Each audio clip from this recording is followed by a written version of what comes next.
আসসালামু আলাইকুম ওয়া রাহমাতুল্লাহ। আল্লাহ আমাদের কাছে যে ওয়াদা করেছে আমরা তাহা হকভাবে পেয়েছি। সূরা আল আরাফ আয়াত নাম্বার ৪৪। আল্লাহ তাআলা ওয়াদা করেছে, নামাজ পড়বি, রোজা রাখবি, যাকাত দিবি, ওজনে কম দিবি না, হারাম হালাল মেনে চলবি, মিথ্যা বলবি না, পর্দা রক্ষা করে চলবি, আমার দ্বীনের জন্য জ্ঞান মাল দিয়া জিহাদ করবি, জান্নাত পাবি। সুবহানাল্লাহ। আমরা ওই সব কাজ করছি, নামাজ পড়ছি, রোজা রাখছি, যাকাত দিয়েছি, পর্দা করেছি, হারাম হালাল মেনে চলেছি, মিথ্যা বলি নাই, ওজনে কম দেই নাই, দিন কালিমার জন্য চেষ্টা করেছি, মাদ্রাসা মসজিদে দান করেছি, তালিমের কাজ করেছি, আল্লাহ রব্বুল আলামিন আমাদের জান্নাত দিয়েছেন। সুবহানাল্লাহ। হুজুর সাল্লাল্লাহু আলাইহি ওয়াসাল্লাম বলেন, দোজখবাসীদেরকে আলকাতরার পোশাক পরান হবে এবং গন্ধকের কাপড় পরানো হবে। পোশাক পরানো মাত্র উহার তাপে শরীরের চামড়াগুলো খসে পড়বে, অন্ধ হয়ে যাবে, দেখতে পাবে না, বধির হয়ে যাবে, শুনতে পারবে না। হায় রে দুর্ভাগ্যবান! বহুকাল বোবা হয়ে থাকবে, কথা বলতে পারবে না, মাথা পাহাড়ের মতো বিশাল, শরীর কঙ্কালের মতো কুৎসিত, চক্ষু মাটির ঢিলার ন্যায় উঁচু, চুলগুলি বাঁশবনের ন্যায় হবে, শরীরে ৭০টি চামড়া হবে, প্রতিটি চামড়ায় ৪২ গজ মোটা হবে, একটি হইতে অপরটির মধ্যে ৭০ স্তর আগুন থাকবে এবং সাপ বিচ্ছু বাসা বেঁধে থাকবে এবং পেটের মধ্যেও আগুনের সাপ বিচ্ছু ভরা থাকবে।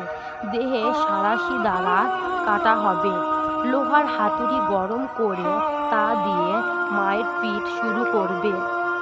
এমন সময় ভীষণ চিৎকার মারবে, হে পরওয়ারদিগার, মাবুদ গো, আগুনে আমাদেরকে ঘিরিয়া ফেলেছে, আমরা নিরাপায় হয়ে পড়েছি, আপনার কাছে দয়া করো।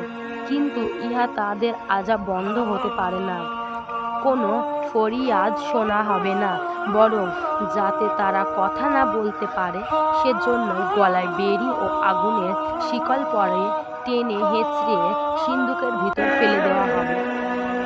যাতনা তারা চিৎকার মারবে, আবার চুপ থাকবে। তখন দেখবে, আহা, ধৈর্য ধরে থাকলে আশা নাই, চিৎকার করে ডাকলেও উপায় নেই। তখন অধৈর্য হয়ে মৃত্যু কামনা করবে, অনুনয় বিনয় করবে, ৭০,০০০ বৎসর মালিকের নিকট ফরিয়াদ জানাবে, কিন্তু মালিকের কোনো উপায় দিবে না।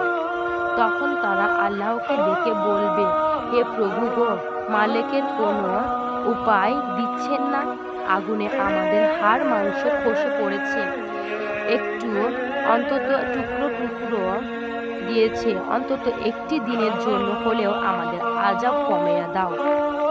এই সময় তাদের শরীর গলে দুর্গন্ধ হয়ে পুজে স্রোত বেরিয়ে নামবে, পানি পানি বলে চিৎকার করতে থাকবে, ৭০ ফুট উঁচু হতে পানি টগবগ করে স্রোত মারবে। ফেরেশতারা আগুনের শিকল ধরে টেনে হেঁচড়ে ওই পানির নিকট নিয়ে যাবে। সে পানি এত বিষাক্ত যে হাতে লওয়া মাত্রই আঙুলগুলো খুলে পড়ে যাবে। তখন গরুর মতো মুখ দিয়ে খেতে থাকবে, মুখ, ঠোঁট, দাঁত ও চোখ খসে পড়ে ওই পানিতে ভেসে নামক এক প্রকার কাঁটাযুক্ত বিষাক্ত গাছ খেয়ে দেওয়া হবে। উহা খাওয়া মাত্রই কাঁটাগুলি গলার মধ্যে আটকে যাবে, আর ওই গাছগুলি এত তিতা হবে যে উহার এক টুকরা যদি দুনিয়ায় সমস্ত পানিতে ফেলে দেওয়া হয় তবে দুনিয়ার সমস্ত পানি তিতা হয়ে যাবে। উহা খেয়ে তারা পানি পানি বলে বিলাপ করবে। তখন ওই গরম পানি মুখে ঢেলে দেওয়া হবে। উহা পেটে যাওয়ার মাত্রই নাড়ি ভুঁড়ি পচে উঠবে, মাথার মগজ টকবক করে ফেটে নাক কান দিয়ে বাহির হয়ে যাবে, আর নাড়ি ভুঁড়িগুলি গলে পায়খানার রাস্তা দিয়ে ঝুপঝুপ করে দুই পায়ের নিচে পড়ে যাবে। এভাবে হাজার হাজার বৎসর দোজখের জেলখানায় শাস্তি দেওয়া হবে। সেখানে উটের গলার মতো প্রকাণ্ড বিষধর সাপ, খরগোশের মতো বড় বড় বিচ্ছু পরিপূর্ণ থাকবে। উহার ভয়ে দোজকবাসীগণ এদিক সেদিক দোজকের মধ্যে পালাইতে থাকবে, কিন্তু উহা তাহাদেরকে খোঁজ করে পেয়ে যাবে এবং এমন সময় পেছন দিয়ে ধরে গ্রাস করবে যে শুধু তাদের নখ আর মাথা বাকি থাকবে, আর সারা শরীরের চামড়া টেনে খুলে ফেলবে।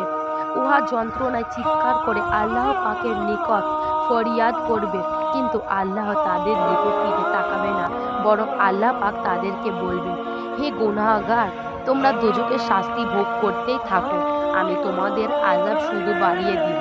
সূরা নাবা আয়াত নাম্বার 30।